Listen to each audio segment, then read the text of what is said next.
দেখেন, এটা হচ্ছে কাঠের যে কোনো ফার্নিচারের গোলাপ ফুলগুলো আর কি।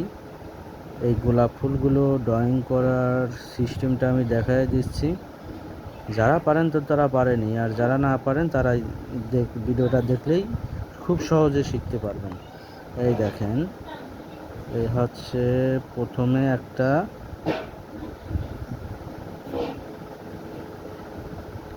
এই দেখেন,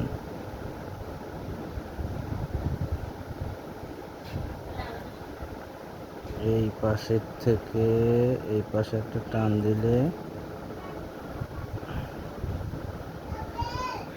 এই দেখেন, এই দেখেন গোলাপ অনেকটাই হয়ে গেছে। দেখেন, এখন বাকি অংশটা আঁকাবো। এই দেখেন,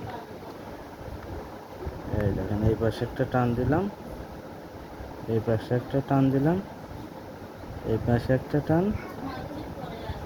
দেখেন কি সিম্পল একটা বিষয়।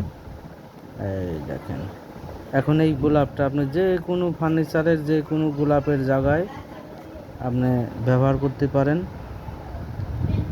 ধরেন এই পাশে একটা, ধরেন খাটের মাথায় এই পাশে একটা পাতা দিয়ে, এই দেখেন